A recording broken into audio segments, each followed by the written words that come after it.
कभी जिन हाथों ने बच्चों का भविष्य संवारा, आज वही हाथ अपनी ही तकदीर संभालने में थरथरा रहे हैं। ये सिर्फ एक शिक्षक की कहानी नहीं, ये पूरे देश के उन शिक्षकों की आवाज है जिन्हें अब इंसान नहीं, एक काम करने वाली मशीन समझ लिया गया है। चुनाव हो, सर्वे हो, जनगणना हो या डाटा एंट्री, हर बोझ सबसे पहले और सबसे भारी शिक्षक के कंधों पर ही डाल दिया जाता है।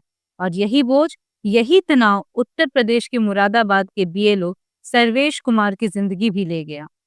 अपने आखिरी पलों में उन्होंने एक वीडियो बनाया जिसमें उन्होंने कहा, माँ, मैं जीना चाहता हूँ लेकिन अब नहीं सह पा रहा। 3 पन्नों की चिट्ठी में बस एक ही दर्द, वर्क प्रेशर, बस वर्क प्रेशर। सोचिए, जिस पेशे ने इस देश को नेता दिए, वैज्ञानिक दिए, समाज सुधारक दिए, उसी पेशे को आज सबसे कम सम्मान, सबसे कम सहारा मिलता है। और जब एक शिक्षक जो दूसरों को जीना सिखाता है, खुद ऐसे हालात में पहुंच जाए जहां जिंदगी खत्म करना उसे एकमात्र रास्ता लगे, तो ये सिर्फ एक मौत नहीं, ये एक सवाल है, आखिर हमारे शिक्षकों के साथ ऐसा क्यों हो रहा है। यूपी के शिक्षक सर्वेश कुमार की आत्महत्या सिर्फ एक व्यक्ति का दर्द नहीं, पूरे भारतीय शिक्षा व्यवस्था की सबसे गहरी बीमारी का पहला दिखाई देने वाला लक्षण है। आज देश के हजारों शिक्षक दबाव, तनाव और गलत अपेक्षाओं के बीच पिस रहे हैं। कई मामलों में शिक्षक आत्महत्या तक कर लेते हैं, लेकिन ज्यादातर खबरें या तो दबा दी जाती हैं या प्रशासनिक कारणों में छिपा दी जाती हैं। शिक्षक पढ़ाना चाहते हैं दिल से, ईमानदारी से, लेकिन सिस्टम उन्हें पढ़ाने ही कहाँ देता है। कागजी काम हो, सर्वे हो, चुनाव ड्यूटी हो या अनगिनत डाटा एंट्री, हर गैर शैक्षणिक बोझ सबसे पहले शिक्षक के ही सर पे डाला जाता है। और फिर वही सिस्टम कहता है शिक्षा की गुणवत्ता गिर रही है। लेकिन असल सवाल ये है कि गिरता क्या है, शिक्षा या हमारा पूरा व्यवस्था पर बना हुआ भरोसा। सर्वेश कुमार की मौत एक घटना नहीं, ये एक चेतावनी है, लाल रंग में लिखी, बहुत साफ, बहुत सीधी, कि अगर अभी भी हमने अपने शिक्षा व्यवस्था को बोझ मुक्त, शिक्षक मित्र नहीं बनाया, तो ना जाने कितने और शिक्षक इस खामोश लड़ाई में हारते चले जाएंगे। गुरुर ब्रह्मा गुरुर विष्णु जैसे संस्कारों वाली इस धरती पर क्या हालात सच में इतने बिगड़ चुके हैं कि एक शिक्षक जिसे भविष्य गढ़ने की जिम्मेदारी दी गई थी, आज खुद ही जिंदगी के बोझ तले दबता जा रहा है। सोचिए, जो हाथ बच्चों की उंगलियां पकड़कर उसे आगे बढ़ना सिखाते हैं, वही हाथ आज फाइलों, रिपोर्टों और गैर शैक्षणिक कामों में इस कदर उलझ गए हैं कि उनके पास अपने ही जीवन के लिए वक्त नहीं बचता। लेकिन भावनाओं से पहले एक नजर आंकड़ों पर डालना जरूरी है। एनईपी न्यू एजुकेशन पॉलिसी 2020 के अनुसार स्टूडेंट टीचर रेशियो होना चाहिए 30:1, यानी एक शिक्षक 30 बच्चों का भविष्य संभाले। और जहां बच्चे सबसे पीछे छूट जाते हैं, उन इलाकों में ये अनुपात 25:1 रखा गया है, ताकि हर बच्चे तक पूरा ध्यान पहुंच सके, उसे सही मार्गदर्शन मिल सके। यानी कागज पर तो सब कुछ बिल्कुल सही लगता है, इससे इंटरैक्शन बढ़ेगा, लर्निंग आउटकम्स सुधरेंगे, पर असली सवाल यह नहीं है। असली सवाल यह है कि जब एक शिक्षक की ड्यूटी क्लासरूम से ज्यादा चुनाव, सर्वे, घर घर सत्यापन और फाइलों के पहाड़ में लग जाए, तो क्या इन नीतियों के ये सपने कभी सच हो पाएंगे? क्या बच्चों का भविष्य और शिक्षकों का वर्तमान दोनों ही कागजों के बोझ में दबते नहीं जा रहे? बिहार के 2023-24 के आंकड़े पहली नजर में थोड़े संतोषजनक लगते हैं।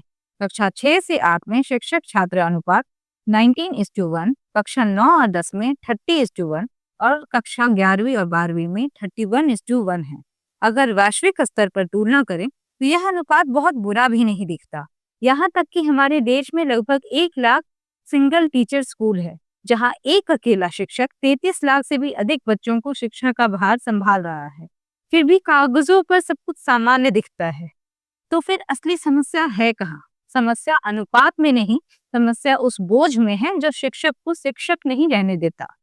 जिस काम के लिए एक शिक्षक की भर्ती होती है, वही काम उसे करने ही नहीं दिया जाता। उसे पढ़ाने से ज्यादा समय देना पड़ता है गैर शैक्षणिक कामों को, चुनाव ड्यूटी, सर्वे, फॉर्म, डाटा एंट्री और ऐसे ना जाने कितनी जिम्मेदारियां जो उसकी नौकरी का हिस्सा कभी थी ही नहीं। यही कारण है कि शिक्षण पीछे छूट गया है और बाकी सब आगे आ गया है। समस्या यही है शिक्षक को पढ़ाना है, लेकिन उसे सब कुछ करवाया जा रहा है, बस पढ़ाने के अलावा। और अब जरा ये देखिए, देश की एक प्रतिष्ठित संस्था नीपा यानी national institute of educational planning and administration अपने विश्लेषण में एक बेहद कड़वी सच्चाई दिखाती है। एक शिक्षक का समय आखिर जाता कहाँ है? अगर सब कुछ सही होता तो शिक्षक का ज्यादातर समय कक्षा में बच्चों को पढ़ाने, उन्हें समझाने और उनकी भागीदारी बढ़ाने में जाता। लेकिन वास्तविकता इससे बिल्कुल उलट है। इस चार्ट में आप साफ देख सकते हैं कि शिक्षण कार्य कुल समय का पूरा हिस्सा नहीं है, बल्कि बहुत बड़ा हिस्सा खाया जा रहा है गैर शैक्षणिक कामों द्वारा। फॉर्म भरना, कागजी प्रक्रियाएं, रिकॉर्ड मेंटेन करना, दर्जनों ऐसी जिम्मेदारियां जिनका पढ़ाई से कोई लेना देना ही नहीं है। और इसके ऊपर प्रशासनिक कार्य, चुनाव ड्यूटी, जनगणना, सर्वे, सरकारी रिपोर्टिंग, ये सब काम शिक्षक के दिन का सबसे बड़ा हिस्सा खा जाते हैं। और इसके बाद बच जाती हैं मीटिंगें, प्लानिंग, निरीक्षण और वो सारे काम जिनका बोझ हर साल बढ़ता ही जा रहा है। नीपा का यह विश्लेषण साफ कहता है कि शिक्षक का समय जो बच्चों के भविष्य को गढ़ने में लगना चाहिए, वो आज बिखर रहा है कागजों, मीटिंगों और प्रशासनिक आदेशों में। और सवाल इतना ही सीधा है, जब शिक्षक ही पढ़ाने के लिए समय नहीं निकाल पा रहे, तो शिक्षा व्यवस्था बदलेगी कैसे? और अब देखते हैं वो काम जो असल में शिक्षक का काम ही नहीं, लेकिन फिर भी रोज उन्हीं के सिर पर डाल दिए जाते हैं। सबसे पहले आता है चुनाव ड्यूटी। मतलब कक्षा में पढ़ाने के पहले उन्हें यह सुनिश्चित करना पड़ता है कि बूथ ठीक से चले, मशीनें ठीक हों, व्यवस्था सही हो। इसके बाद जनगणना और अलग अलग सर्वेक्षण, घर घर जाकर उन्हें डाटा इकट्ठा करना पड़ता है। काम शिक्षा से जुड़ा नहीं, पर जिम्मेदारी फिर भी शिक्षक की। फिर आते हैं आधार और राशन सत्यापन। अभिभावकों की लंबी लाइनें, दस्तावेज चेक करना, अपडेट करना, सब कुछ शिक्षक को ही संभालना है। आगे है मिड डे मील रिपोर्टिंग, रोजाना खाना, मात्रा, क्वालिटी और पूरा रिकॉर्ड सब अपडेट करना अनिवार्य है। फिर आते हैं बैंकिंग के से जुड़े काम, खाते खुलवाना, लिंक करवाना, स्कॉलरशिप डेटा की जांच। असल में ये क्लरिकल काम है, पर वो शिक्षक के कंधों पर। और सबसे बड़ा समय खाने वाला काम रिकॉर्ड रख रखाव, फाइलें, रजिस्टर, रिपोर्ट कितनी, शायद खुद शिक्षक भी ना गिन पाए। ऊपर से रोज आते हैं विभागीय निर्देश, जिनका पालन करना जरूरी होता है। स्कूल में प्रबंधन कार्य अलग, मीटिंगें, निरीक्षण, दस्तावेज और आयोजन, सब कुछ शिक्षक ही देखता है। और इन सब के बीच स्वच्छता पखवाड़ा, जहाँ साफ सफाई और पूरे आयोजन की जिम्मेदारी फिर शिक्षक पर ही डाल दी जाती है। अब खुद सोचिए, इतने सारे गैर शैक्षणिक दायित्व निभाने के बाद शिक्षक के पास पढ़ाने के लिए आखिर कितना समय बच पाता होगा? दिल्ली में हुए एक सर्वे ने यह साफ साफ बता दिया कि दिल्ली के टीचर्स पर असल बोझ क्या है। इस दिल्ली टीचर्स वर्कलोड सर्वे में 13 जिलों के 200 सबसे व्यस्त शिक्षकों को शामिल किया गया। एमसीडी और डीओई दोनों तरह के स्कूलों से टाइम यूज डायरी और परसेप्शन सर्वे के जरिए मिनट से मिनट ये दर्ज किया गया कि शिक्षक अपना समय कहाँ खर्च कर रहे हैं। और जो नतीजे सामने आए वो चौंकाने वाले थे। 66% शिक्षकों ने कहा कि उनकी सबसे बड़ी रुकावट है गैर शैक्षणिक काम, यानी पढ़ाना पीछे, बाकी सब आगे। 87% का मानना है कि आधार और राशन से जुड़े काम शिक्षक का कर्तव्य हो ही नहीं सकते। 89% शिक्षकों ने साफ कहा कि बैंक अकाउंट वाले काम भी उनकी जिम्मेदारी नहीं है। और सबसे दर्दनाक बात, बहुत से शिक्षक ये मानते हैं कि गैर शिक्षण कामों की वजह से उन्हें गिल्ट महसूस होता है, क्योंकि वो अपने बच्चों यानी अपने छात्रों को उतना समय नहीं दे पा रहे हैं जितना देना चाहिए। अगर असल टीचिंग टाइम देखें तो एनसीडी स्कूल में सिर्फ 41% और डीओई स्कूलों में मात्र 39% समय वास्तव में पढ़ाने में जाता है। बाकी सब इन गैर शैक्षणिक कामों में खो जाता है। यानी तस्वीर बिल्कुल साफ है, शिक्षकों पर ऐसा अतिरिक्त बोझ डाल दिया गया है कि पढ़ाई जो उनका मुख्य काम है वो सबसे कम हो पा रहा है। अब एक और कड़वी सच्चाई पर ध्यान दीजिए। गैर शैक्षणिक काम तो हैं ही जो रोज रोज शिक्षक को तोड़ते हैं, फाइलें, रिकॉर्ड, सर्वे, बीएलओ ड्यूटी और ऐसे तमाम काम जिनका पढ़ाई से दूर दूर तक कोई संबंध नहीं। लेकिन समस्या सिर्फ इतनी नहीं है, शिक्षक सिर्फ इन कामों से थकते नहीं हैं, उनकी जिंदगी पर ऐसे कई अदृश्य बोझ हैं जो धीरे धीरे उन्हें अंदर तक खोखला कर देते हैं। एक तरफ प्रशासनिक दबाव, हर छोटी बात पर रिपोर्ट, हर आदेश का तुरंत पालन और हर गलती का डर। दूसरी तरफ वेतन और पद से जुड़े मसले, जहाँ जिम्मेदारियां बढ़ती जाती हैं पर अधिकार और सम्मान कई बार वहीं के वहीं ठहर जाते हैं। स्कूल का माहौल भी हमेशा आसान नहीं होता। कहीं स्टाफ की कमी, कहीं सुरक्षा की समस्या, कहीं संसाधनों की भारी कमी। और पढ़ाना तो बाद की बात है, पहले सिस्टम से लड़ना पड़ता है।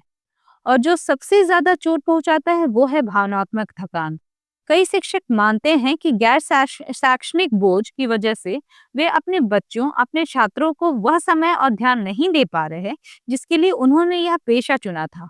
यानी बात साफ है, शिक्षक सिर्फ कागजी कामों से नहीं टूटते, उन पर मानसिक, प्रशासनिक, आर्थिक और सामाजिक चारों तरह से दबाव पड़ रहा है। अगर हमें सच में भारत की शिक्षा को मजबूत बनाना है तो सबसे पहले अपने शिक्षकों का बोझ कम करना होगा, क्योंकि जब शिक्षक ही थक जाएंगे तो सीखने की रोशनी किस तरह चमक पाएगी। और अब इसी संदर्भ में बात करते हैं एक ऐसे राज्य की जहां शिक्षक सिर्फ बोझ नहीं झेल रहे बल्कि सालों से संघर्ष कर रहे हैं। बात है बिहार की। बिहार में शिक्षक संकट कोई नई कहानी नहीं, ये कई समस्याओं का मिला जुला स्वरूप है। ऐसा रूप जिसने हजारों शिक्षकों की जिंदगी उलझा दी है। सबसे पहले आता है शिक्षा मित्र प्रथा का मामला। कई शिक्षक ऐसे हैं जो सालों से पढ़ा रहे हैं लेकिन आज भी अस्थायी शिक्षक का दर्जा नहीं पा सके। एक ही स्कूल में एक ही बच्चों को पढ़ाते हुए एक को पूरा वेतन और दूसरे को बेहद कम पारिश्रमिक। ये असमानता ही उनके अंदर सबसे बड़ी टीस है। फिर आता है वेतन संकट। कई जगहों पर नियमित और नियुक्ति आधारित शिक्षकों के वेतन में जमीन आसमान का फर्क है। किसी को समय पर सैलरी नहीं मिलती, किसी को कम मिलती है, और कई तो ऐसे हैं जो खुद कहते हैं कि हम क्या किसी और का भविष्य बनाएंगे, जब अपने घर का राशन कैसे चलाएं ये समझ नहीं आ रहा। इसके बाद है कानूनी लड़ाई। हजारों शिक्षक सालों से हाई कोर्ट और सुप्रीम कोर्ट की चौखट पर हैं। किसी को समान वेतन चाहिए, किसी को स्थायीकरण, किसी को अपनी पोस्ट की सुरक्षा चाहिए। शिक्षक जो समाज को कानून समझाते हैं आज खुद न्याय की तलाश में भटक रहे हैं। और इन सब के बीच बिहार के शिक्षकों ने कई बार बड़े पैमाने पर प्रदर्शन भी किए हैं। हड़तालें, मार्च, भूख हड़ताल, सिर्फ इसलिए ताकि उन्हें वो सम्मान और वो हक मिल सके जिसके वे हकदार हैं। लेकिन सबसे दर्दनाक असर भावनात्मक है। लगातार तनाव, अधिकार न मिलना, असुरक्षा की भावना और बच्चों को पूरा समय ना दे पाने की ग्लानि, ये सब मिलकर शिक्षक के मन पर गहरा असर डालते हैं। यानी बिहार की ये कहानी सिर्फ बिहार की नहीं, ये पूरे देश के उस दर्द का प्रतिबिंब है जो हर वो शिक्षक महसूस करता है जो सिस्टम के बोझ से टूट रहा है।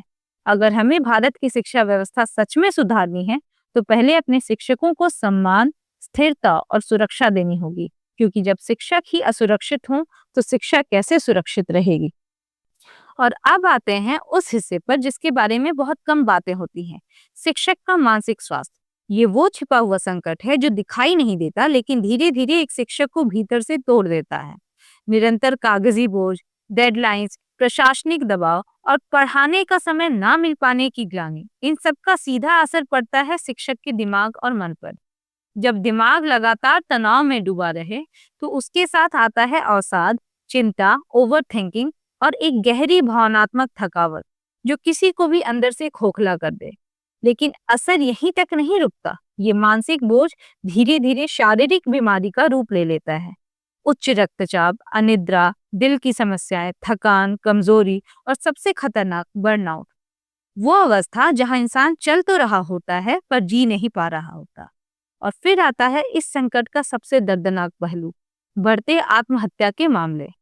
कई बार ये केस रिपोर्ट ही नहीं होते, कई बार इन्हें व्यक्तिगत मामला कहकर दबा दिया जाता है, और कई बार मनोवैज्ञानिक सहायता समय पर ना मिलने की वजह से एक शिक्षक अपनी जिंदगी से हार मान लेता है। सोचिए, ये वही लोग हैं जिन्होंने आपकी, हमारी, पूरे देश की आने वाली पीढ़ियों को गढ़ना है, और आज वही शिक्षक खुद को संभालने के लिए संघर्ष कर रहे हैं। अगर हम अपने शिक्षकों की मानसिक और भावनात्मक सुरक्षा पर अभी ध्यान नहीं देंगे तो ये सिर्फ शिक्षा का नहीं, पूरे समाज का नुकसान होगा। क्योंकि याद रखिए, एक तनावग्रस्त शिक्षक एक पूरी पीढ़ी को प्रभावित करता है। इस पूरे संकट का असर सबसे पहला और सबसे गहरा पड़ता है बच्चों पर। जब शिक्षक तनाव में होंगे, थके हुए होंगे और पढ़ाने के लिए पर्याप्त समय ही ना मिल पा रहा होगा तो बच्चे क्या सीख पाएंगे। धीरे धीरे उनकी सीखने की क्षमता कम होती जाएगी, क्लास में ध्यान लगाना मुश्किल हो जाएगा, कौशल विकसित नहीं होंगे और पढ़ाई का मजा मानो कहीं खो जाएगा। कम प्रेरणा, क्लास से दूरी, कमजोर नींव, ये सब मिलकर एक ऐसी पीढ़ी को तैयार कर देंगे जिसे बहुत कुछ सीखना होता है, लेकिन सीखने में साथ देने वाला थक चुका होता है। लेकिन कहानी यही नहीं रुकती। इसका असर सिर्फ बच्चों पर नहीं, पूरे देश पर पड़ता है। एक थका हुआ शिक्षक कमजोर मानव पूंजी तैयार करता है, और जब देश की आने वाली पीढ़ी ही कमजोर हो जाए तो उसका सीधा असर आर्थिक विकास पर पड़ेगा। स्किल गैप बढ़ता है, उद्योगों को योग्य लोग नहीं मिलते, शिक्षा में असमानता गहराती जाती है, और नतीजतन भारत की अर्थव्यवस्था भी धीरे धीरे नुकसान सहने लगेगी। सोचिए, एक दबाव में झुका हुआ शिक्षक सिर्फ एक इंसान नहीं दबाता, उसके साथ झुकते हैं कई बच्चों के सपने, एक पूरे समाज की उम्मीदें और देश की विकास यात्रा। यानी बात साफ है, शिक्षकों की हालत सिर्फ उनकी समस्या नहीं है, ये भारत की आने वाली पीढ़ी का भविष्य है। अभी यहाँ एक बहुत बड़ी डेवलपमेंट हुई है। अभी सुप्रीम कोर्ट, ईसीआई और हाई कोर्ट तीनों ने टीचर्स और बीएलओज के काम को लेकर बिल्कुल क्लियर स्टैंड लिया है। सुप्रीम कोर्ट ने सीधे सीधे बोला है कि बीएलओज का वर्कलोड हद से ज्यादा बढ़ चुका है। टीचर्स ऑलरेडी प्रेशर और फटीग फेस कर रहे हैं, और कुछ केसेस में इसका एक्सट्रीम इम्पैक्ट तक देखने को मिला है। इस वजह से कोर्ट ने स्टेट्स को यह निर्देश दिया है कि एक्स्ट्रा स्टाफ डिप्लॉय किया जाए ताकि टीचर्स का लोड कम हो सके। ईसीआई ने भी अपने गाइडलाइंस में ये साफ किया है कि टीचर्स को बीएलओ ड्यूटी का कोई ऑल्टरनेटिव या बैकअप मिलना चाहिए। यानी अगर टीचर अवेलेबल नहीं है तो उनकी जगह ट्रेन्ड स्टाफ रेडी हो। और सबसे क्रूशियल, ईसीआई ने ये रूल लगाया है कि सिर्फ तभी टीचर को कोई ड्यूटी दी जाएगी जब स्कूल आवर्स डिस्टर्ब ना हो, मतलब पठन पाठन को कभी सैक्रिफाइस नहीं किया जाएगा। हाईकोर्ट ने भी इस इशू को सीरियसली लेते हुए कहा कि टीचर्स का टीचिंग टाइम डिस्टर्ब नहीं हो सकता। इलेक्शन ड्यूटी एक लास्ट ऑप्शन होनी चाहिए, ना कि रूटीन एक्सपेक्टेशन। कोर्ट्स ने स्टेट्स को स्ट्रिक्टली ऑर्डर किया है कि ईसीआई की गाइडलाइंस का 100% पालन हो, मतलब अब कोई भी राज्य अपनी मनमानी नहीं कर सकता। ओवरऑल मैसेज सिंपल है, शिक्षा पहले, व्यवस्थाएं बाद में। टीचर्स को इलेक्शन का भार उठाना पड़े, ये तभी पॉसिबल होगा जब स्कूल की पढ़ाई बिल्कुल प्रभावित ना हो। जुडिशरी और ईसीआई दोनों एक ही बात दोहरा रहे हैं, teachers are educators first, administrators later. And इसलिए अब 2025 के बाद का सिस्टम ज्यादा बैलेंस्ड, ज्यादा फेयर और ज्यादा टीचर फ्रेंडली होने वाला है। और अब बात करते हैं असली समाधान की। यह पूरा व्यापक शिक्षा सुधार ढांचा बताता है कि शिक्षा को मजबूत बनाने की जिम्मेदारी सिर्फ सरकार या स्कूल की नहीं, बल्कि सिस्टम के हर स्तर पर काम होना चाहिए। सबसे पहले आता है प्रणाली स्तरीय सुधार। यहाँ फोकस है कि प्रशासन, नीति निर्माताओं और अधिकारियों के बीच कोऑर्डिनेशन मजबूत हो। डिजिटल सिस्टम्स को स्ट्रीमलाइन किया जाए ताकि टीचर्स का पेपर वर्क कम हो और स्कूल का एक्चुअल काम ज्यादा सुधरे। फिर आता है आवश्यक नीतिगत सुधार।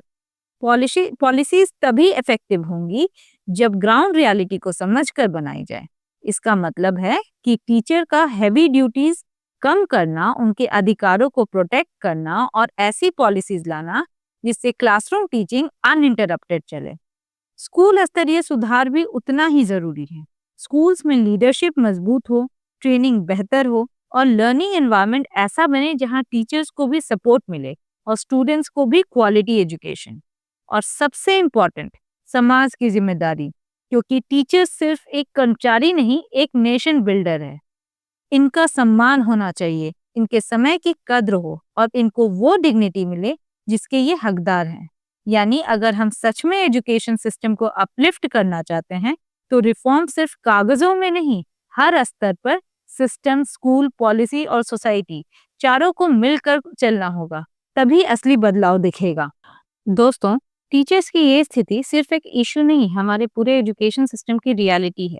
और जब तक हम इस बात को सीरियसली नहीं लेंगे तब तक ग्राउंड पर कुछ नहीं बदलेगा।